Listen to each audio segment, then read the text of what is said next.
Welcome to the uLead podcast, brought to you by the Council for School Leadership of the Alberta Teachers Association.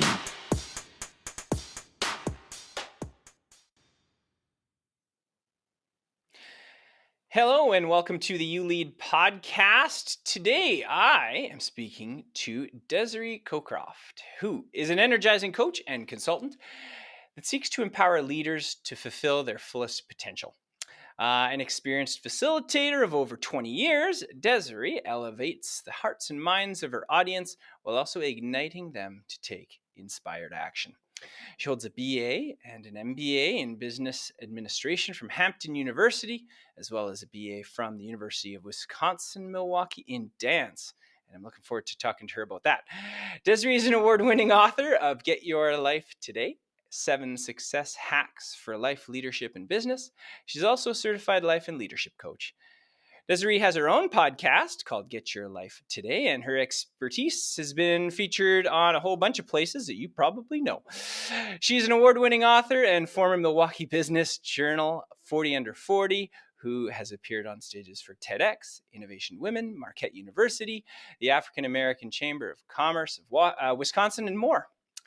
Now, in addition to all that she does, she is a full-time consultant for Franklin Covey, where she trains thousands of leaders in their educational division each year in 7 habits of highly effective people, trust, leadership development, and strategically achieving organizational goals. I'm so happy to have you with us today to talk about uLead. How are you today? I am so good. Just getting adjusted to the cold weather now that we're in winter.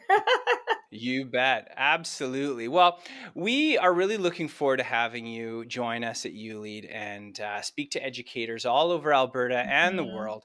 And I wanted to kind of introduce you to them. And so one of the questions that I wanted to ask was, what do you think is some of the most important aspects that educational leaders should really be focusing their time on right now if they want to be effective leaders in their schools or in their educational context? Yeah, I love that question. I really feel like leaders right now, if they really want to have the most results for the things that they want to see happen in their schools, that they actually start with themselves. We really believe in that inside out work at Franklin Covey, and a lot of the content that I work with, we talk about that inside out work. And so if we want to see our outer worlds become different, sometimes we have to, take some time and reflect on our inner world. And usually prior to a new year happening, we do a lot of reflection, but sometimes we don't have this consistent opportunity for us to reflect as leaders because we're always on, right? We're always on top of things. We're always looking to make sure that everyone else is okay. And then sometimes when we ignore the things that we could be doing for ourselves, we can see the unraveling of our outer world happening with the people that we lead and the kinds of results that we want to see happen.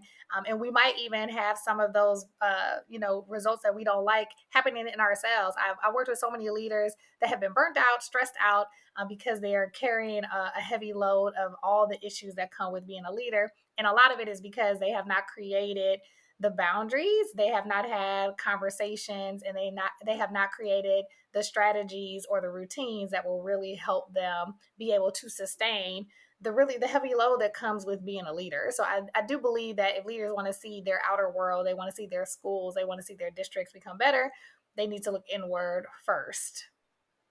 Yeah, absolutely. Now, I totally agree with what you just said. Sometimes we get so busy with the minutia of schools, with the minutia of work, we get caught up in ourselves. And I'm wondering, do you have any questions or do you have any tips, things that people can ask themselves as leaders to ensure that they are reflecting on where they are and make sure that they're having a positive impact on their schools? Yeah, I love that question. I think as leaders, depending on what our thing is, I think as leaders, we all have our own tendencies that we know can be self-sabotaging at times. And so I think one question is, am I doing something that my team really could do?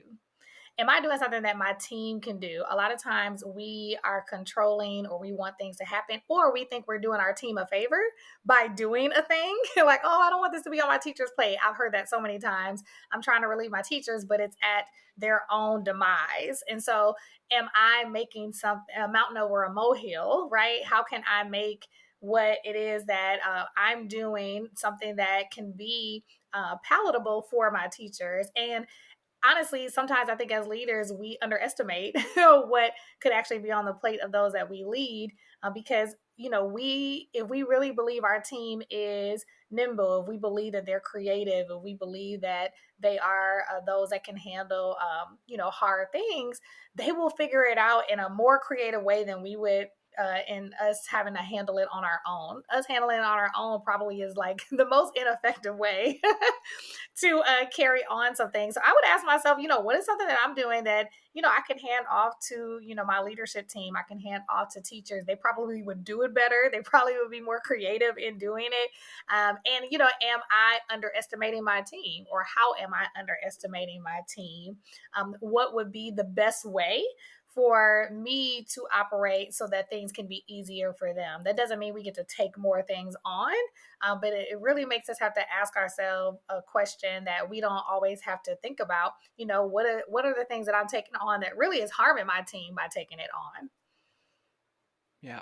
Do you know what? It's interesting you say that. I've been really reminded over the past few days, a couple of different instances of the importance of teams Mhm. and the importance of working with the people that we've got. So I love that message. Yay.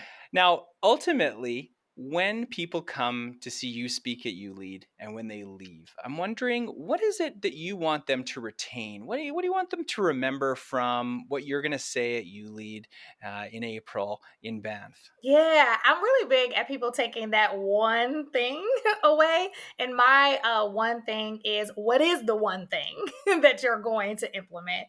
I think that we get information overload. And sometimes when we go to conferences, like awesome conferences like uLead, we get so many things that we're trying to figure out how we want to actually implement them in our schools and in our lives. And I'm really big on, hey, what is the biggest bang for your buck? When you look at this weekend and all the scribbling of notes that you've taken and all of the people that you've had great exchanges with, what's going to be the biggest bang for your buck? Is like, how can I take that that big, hairy idea and turn it into like a big, audacious goal for myself? And that is going to be the one thing that I take away. And so there are going to be a lot of things that I know that I'll speak about that will be impactful to how you can have better results in your school and even in your personal life. And my call to action will be, well, what is the one thing you're actually going to implement? We can take information all day long. What are we going to actually apply? Yeah. Now, I can't leave you without asking, are we going to see any of your dance skills at uLead? We can't have someone come in with a Bachelor of Arts in dance and not have, maybe after the keynote, maybe that's the Maybe afternoon and the after. evening. It might be like the afternoon, evening, like catch me there. I do like to move a lot, so we'll see how we can get you moving. I'm an interactive keynote person, so we're gonna Well, we're move. going to be having dueling pianos in the evening as Exactly. part of our evening program. And so we'll have to see you there. Thank you so much for taking a Thank little bit of time out of your you. day today. And we will see you very soon at uLead in April. I'm looking forward to it. Thank you.